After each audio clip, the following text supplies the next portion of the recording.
Hi, everyone. Welcome to Crown Pointers. You're about to learn the secret to maintaining your composure even in the most difficult situations. My guest, Dr. Bill Crawford, is going to explain to us the neuroscience behind why we flip our lids and tell us how to stop doing that.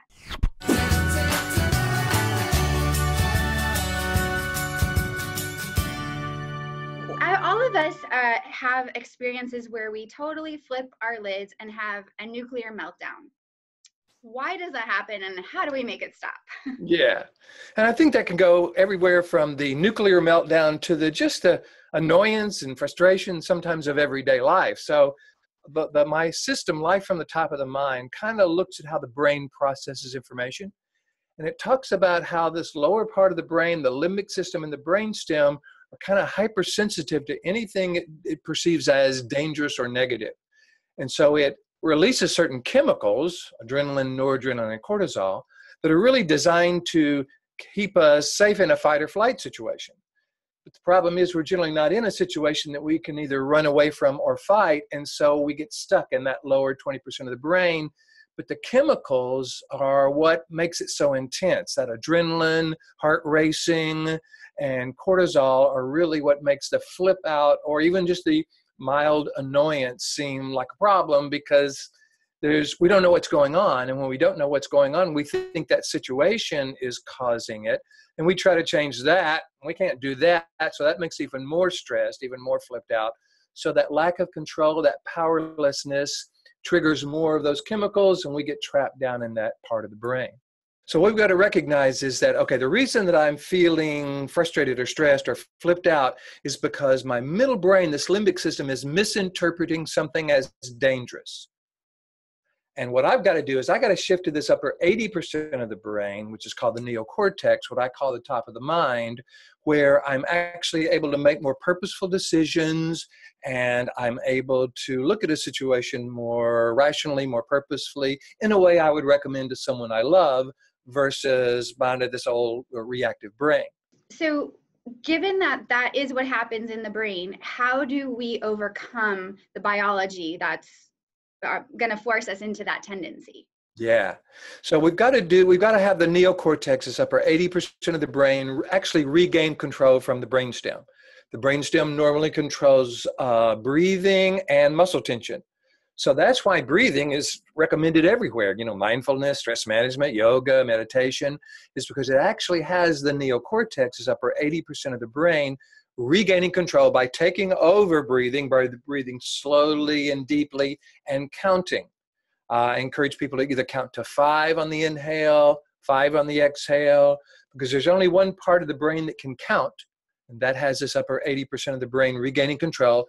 If we say the word relax on the exhale, now it is taking over both breathing and muscle tension. And then, rather than asking what I call brainstem questions or BS questions, I like to say, why don't we ask ourselves neocortex questions if we want our neocortex to regain control? So my favorite neocortex questions are, number 1, are we doing this on purpose? Is it working for me? Is it effective? Is this a statement I want to make about who I am? And would I recommend this to someone I love? Most of the time when we're flipped out or frustrated or stressed or anxious, we're not doing it on purpose. It's not working for us. We certainly don't want to define ourselves that way, and we wouldn't recommend it to someone we love. Okay, now what we want to do is imagine being that way in the situation. So if I'm in traffic and I'm getting flipped out, can I imagine being in control, rational, and calm while I'm in traffic? If my kids were sitting in the back seat saying, hey, Mom, Dad, teach me how to be in traffic, would I be able to imagine what that was like? If so, I imagine being that way. Any image we hold in our mind produces a corresponding chemical change in our body. So now we're triggering serotonin and endorphins instead of adrenaline, noradrenaline, and cortisol. And then the last step is to notice the change, because we will be feeling more in control, more calm, more confident at the end of this model. And the model spells brain. So it's breathe, relax, ask, imagine, notice, BRAIN. It sounds like there's a lot of room in this model, a period of time that it would take to make this shift. How do you create that space? Say a really inconsiderate driver is texting, cuts you off. How do you cultivate the ability to have that space to work this technique? Yeah. You want to practice it in non-stressful situations. So it's not something that you're always having to use when you're flipping out. You want to practice it when you're not flipping out at all. You want to practice it when you're just a little annoyed, just a little stressed, because we have more influence and control over who we are and how we think during those times. And actually, as you practice it, you are rewiring your brain. You're creating new neural pathways that go from your limbic system up to your neocortex instead of from your limbic system down to your brainstem. Anything we practice, we get good at, and that allows us then to have the ability to kind of do this even in situations where in the past we would have found ourselves flipping out. Do you think that it is helpful to be aware of the physical sensations in the brain? I mean, I'm sorry, in the body. Yeah. So I'm a little bit nervous about interviewing you. I want to do a good job. My heart rate's a little high.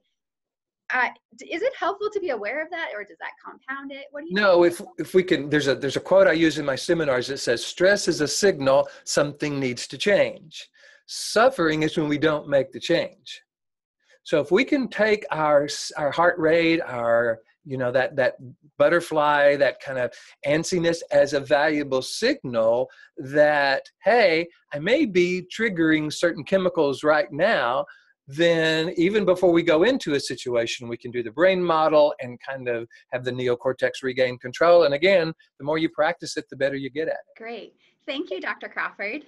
My pleasure. Dr. Crawford is an author, speaker, and has 7 books, tons of resources for you. And I'm going to link to all those below in the comments.